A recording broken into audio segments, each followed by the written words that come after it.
The reason that so many great businesses fail to generate sales or capture the attention of their customers is that they aren't able to explain what they do quickly and effectively.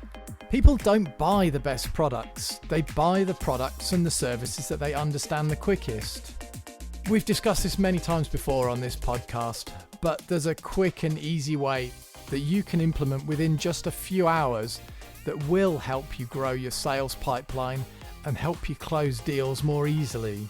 In this special series of Build Your Own Story sprints, we're going to dive into one of the many brand storytelling frameworks that are out there, and you'll learn how you can create a story for your own business in just half a day. So keep watching your podcast app, as the episodes in this series are going to be coming thick and fast. So let's get started. Hi there, I'm your host, Simon Harvey, and welcome to the Authentic Marketing Podcast in association with Demodia, where we give you actionable advice that will help you create marketing that works. So, despite the terrible weather out there that many of us in Europe certainly have seen over the last few months, it finally seems like summer's on the way. So, to celebrate the vacation season, we thought like we'd do something a little bit different and put together a few special episodes for you over the summer. So to help you fill those sort of quiet evenings out in your mountain lodge or the afternoon sat down by the beach, what we thought we'd do is to spend the summer going through the whole of the storytelling process that we typically follow. And over the course of the next 6 episodes, we're going to break that down. So each episode, we're going to look at one element of the storytelling process, and then we'll give you a quick task that you can do at the end of that. The other thing that we're going to do is we're going to speed up our episodes. So rather than pushing out one episode per week like we normally do, we're going to take the Netflix approach and give you something to binge listen to. So you'll get 2 or 3 episodes coming out each week that you can listen to. And hopefully by the course of a couple of weeks, you'll be able to have your brand script complete and come out of the summer ready and raring to go with a new and fresh story that you can tell about your business. So with me today is Daniel, as always. Hi there, Daniel. Hello, Simon. And yeah, today we're going to go through and we're going to start at the beginning of the brand script process. So for the first episode, we're going to dig in and we're going to start with the hero. But before we do that, just to let you know, if you want to follow along with us, if you want to create your own brand script, then of course you can do so. We've got a template that you can download. And you can find that by going to wantauthentic.com/brandscript. So I'll put that into the show notes as well, so you can download it from there. But it's wantauthentic.com/brandscript. There you'll find a template that's a Word document or a Google Docs doc with each of the individual sections that we're going to go through. And you can fill that out and walk through it with us as we go. So, good to have you here, Daniel. So whereabouts are we going to start? What's section number 1 that we're going to look at today? Thank you very much, Simon.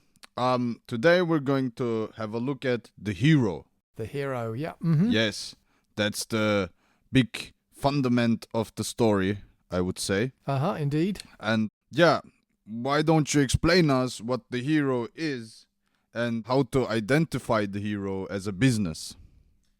Sure. So I would give you 2 things to think about from the perspective of your hero. Your hero is going to be your ideal customer. So just to be very clear at the beginning, many businesses put themselves in the role of the hero here. We'll come on to the role that you play in a couple of steps. But the hero of your brand story is going to be your customer. So to think about that, basically, it's a little bit like building a persona when you're doing your marketing. What you want to think about is what makes your ideal customer. So if you're a startup that doesn't have any customers, then you probably need to think about the type of people that you believe will get the most value out of your offering. If you've already got customers, then I would say that you need to think about all your customers and then choose the top 5 of those. Choose the 5 customers out of your customer list that you think best get value out of what you do, that you most enjoy working with, the ones that really appreciate working with you. And then for both of those audiences, what you want to try and do is to identify things that make them unique. So if you've got those 5 customers, think of the 5 things that join each of those 5 customers together that makes them stand out above and beyond everybody else. So for example, they may all be of a similar size. They might all be other small businesses, 50 to 100 people businesses. They may be all based geographically in the area. So your best customers might be based locally to you. Or your best customers may be an organization where you have a relationship with, say, a financial officer there or somebody in the sales department. Think of who it is as well as the type of company that you're looking at. And your hero is going to be that combination. So your hero is not going to be one individual. If you're talking about a B2B story here, your hero is going to be that overall company, that overall entity. If you're selling to consumers, then you're thinking about a specific individual and what makes up that type of person. So if it's a person, you might think more about the age, the sort of interests that they have, the gender that they are. Those sorts of things are probably more relevant to a person. Does that give you a few thoughts there? Yes, that was perfect. Thank you. But, to make it more relatable for our listeners, could you maybe give us an example? Yeah, sure. Okay, so if you're, for example, a gardening company, maybe you're selling gardening services, you might look for a certain type of person based on the special skills that you bring in. So you might just be a general gardener, in which case you're possibly looking around for people that live in affluent areas that have got big gardens, that have got money to spend on a gardener and probably need some help because they've got a lot of space that they can do. Mm-hmm. The other side of that is maybe you're a gardener that specializes in small spaces. So your speciality there might be working with raised beds, for example, or pot plants on balconies. That might be what you're really good at. In which case, again, there's no point in looking for big houses because they've got a lot of space. You want to look for people that live in apartments. And again, maybe you want to look around for people that live in areas that are generally nicer looking areas because people might care more about the balconies and the look of their gardens and things on their balconies there. So think about those sorts of things. I think that would be a couple of examples that I could give there. Very good, Simon. Thank you very much. All right. And let's say I made the step and I identified who my hero is. Yeah. Mm-hmm. Now, what do I do with it? Okay, so once you've identified who your hero is, then the next step that you need to think about is what is it exactly that they want? So, every hero wants something in their lives. So going back to the gardening, they might want a gardener, they might want a great looking garden, they might just want to tidy up their balcony, something like that. If it's a business, they might want security for their data. They've got a lot of customer data and things. They might want that data to be secure, or they might want an easier way of tracking the hours that their staff work. So they might want some simple way of doing that. So think about something that organization or that individual wants that you can help them to provide, basically. Okay, I understand. And now we have to think about something that they want. Yeah. Mm-hmm. And if it's something that we can help them with, they must be wanting our products, right? Give me an example. Like, let's say we're selling the gardening services, then they need our product, the service itself, right? They do need that, but that's something that when you're thinking about this section here, I would say think a step further than that. So some people might know that they want a gardener, that's great.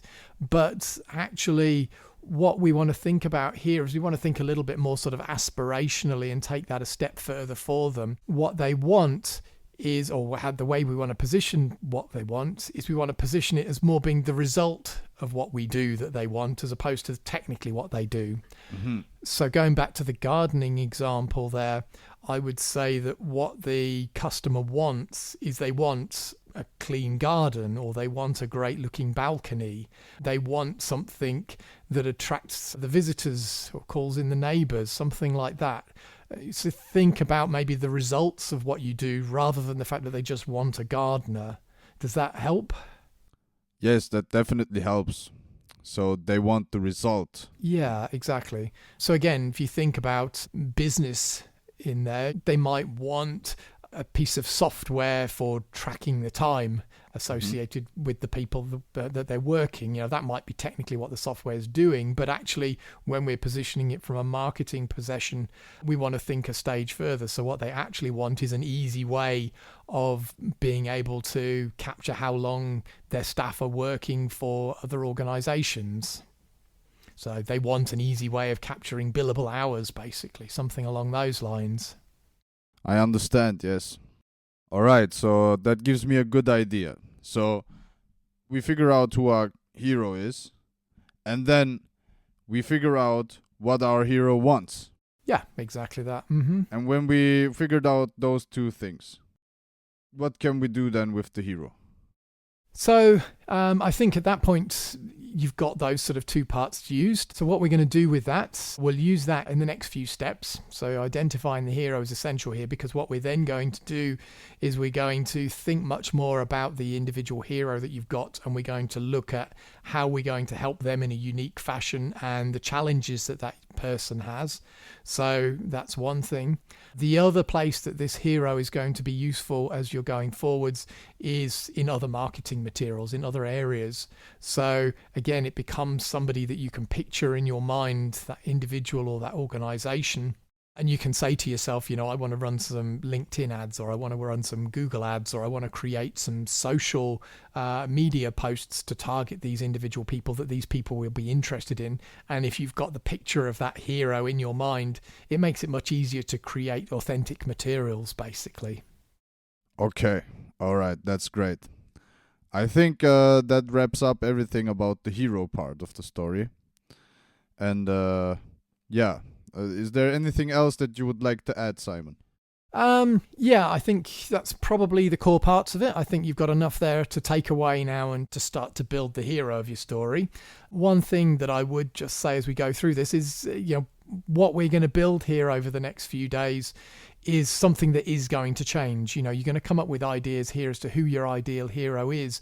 And when you start to test these ideas out in the market on your website, you're going to find stuff that's changing. So, don't be afraid to start with something and test something. You're better to get something out there and work with it now rather than get it absolutely perfect to start off with.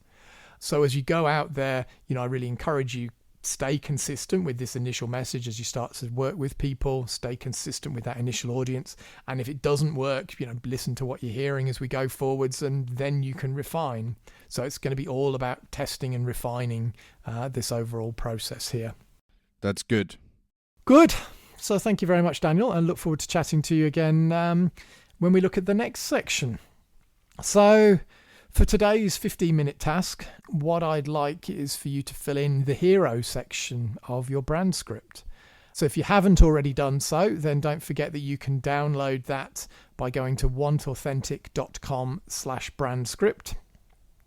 And then you can listen back to this conversation that Daniel and I have had.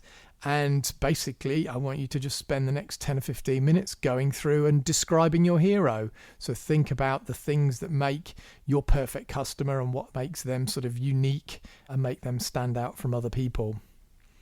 Of course, if you're having troubles with that, you want help creating your own story, or you want somebody just to test any of those ideas on, then you can do that in a safe environment in our Authentic Engagement coaching community. So if you're interested in that, just go along to wantauthentic.com. Again, under the coaching tab there, you can join me. You can join a group of like-minded other small business owners, people that are helping each other to communicate clearly and grow our own businesses. So, thanks for joining us. That's it for today's episode. Thanks for listening. If it's your first time, don't forget to bookmark the show. And if you found this useful and you think there's other people that might find this whole storytelling process of interest, then please share it with them. It's the thing that we can do to help each other, to help small businesses along, basically. So thank you very much for joining us, and I look forward to talking to you again in the next episode.